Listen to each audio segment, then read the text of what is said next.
And I would now like to call on Kevan McBeth, Manager of Corporate Social Responsibility with SaskTel, to say a few words.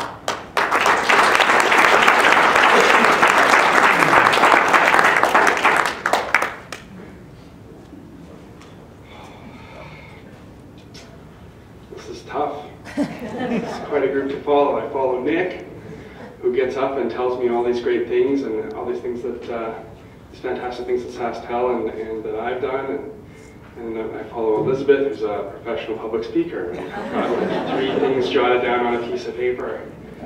I'm really happy to be here today. Thank you so much for having me. I'm happy to be here for a couple of reasons. I'm very proud of the work that we've done at SaskTel, but I'm also really happy to be here because my wife is here in the crowd, and she gets to hear how awesome I am.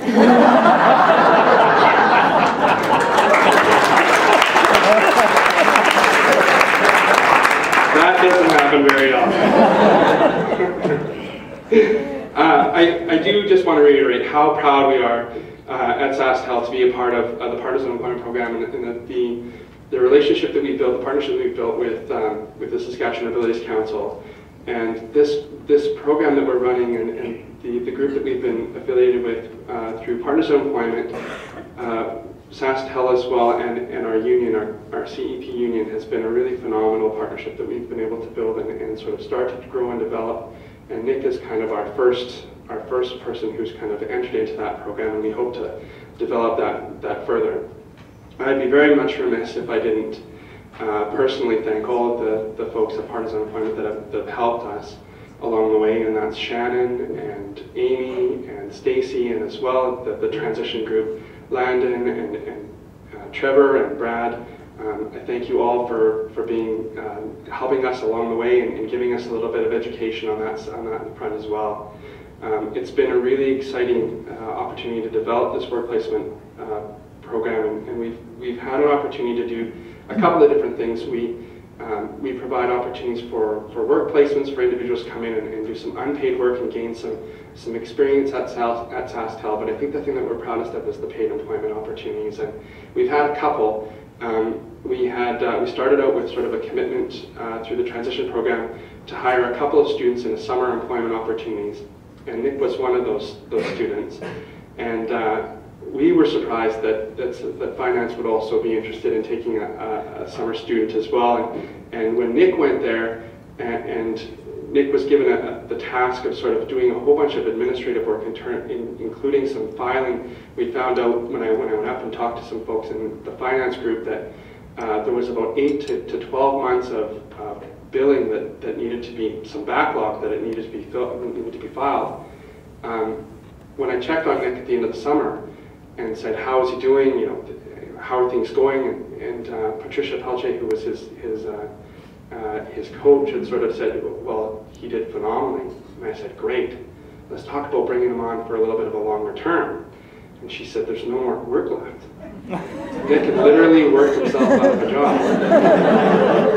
So great, now what do we do, right? So it was really fantastic and phenomenal to really find a job for Nick in the customer services area, something that he had some experience in through his job at Smitty's, and some of that customer impact that he's really been able to bring to us at the store. And I think that really is the important piece to take away from all of this, is that Nick, as well as a number of people with disabilities, all have the ability to make an impact on business, and they can bring real value to your organization. Nick has done some amazing work with customers. He's done some phenomenal work in terms of taking away some of the work that on the back end of things that needs to be done in order to allow the entire team to really fully focus on our customers when they come into the store. And he's also a heck of a salesman, from what I understand. He's in charge of doing all the accessories for all of the cell phone stuff. So if you need a cell phone accessory, Nick's your guy, and he will hook you up. But the one thing that I absolutely love about Nick and his job and the opportunity that we've been able to create for him is that he's a head turner.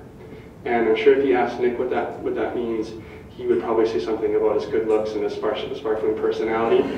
But really what it is I've been outside of the store a number of times, and I've watched people walk in with this completely sort of, well, let's be honest, it's SaskTel, there's telephone, there's cell bills that are incorporated in these kinds of things, and people are sometimes a little bit upset about things that they, and they'll walk into the store with this angry sort of demeanor, and I've seen Nick stop and talk to them while they're standing there waiting to speak to a customer service agent, and he just shoulders go down, and their entire demeanor changes. And it's just a phenomenal thing in terms of a customer service experience. I've heard a number of stories about how Nick has completely sort of changed a person's demeanor and a person's perception, and really sort of impacted that whole customer service experience. And that's real value, and that's something that we as a business need more of, and I'm hoping that we can expand and look at other opportunities to bring more people like Nick into our organization through some of the programs that we're running. So thank you, Nick, for helping us learn some of those really important business learnings. And the last thing that I guess I would just mention is that there is still lots of work to do. There's lots of employers out there that still need, as well as us, to continue to advocate for people with disabilities, to educate our individuals, our managers, our employees, our staff. But it's not as far a road, I think, as maybe some of us think it is. And Nick's a testament to that. He's a valued member of the employee group in the customer service team, and he truly does. He truly is an integrated part of that team, and that's a really incredible thing to see. And we really need to work incredibly hard to make sure that we develop opportunities for full inclusion for people with disabilities, no matter what disability they have, and we need to do it quickly. And the reason why I say that is that I have a daughter who's 7, who has Down syndrome, who better walk into a job when she's ready, because we're gonna really pound the pavement here and get this done. So thank you very much for having me today, and I really appreciate it. And Nick, you got to come out more, and I don't know, we got to figure out some way for you to introduce me to other speaking sessions.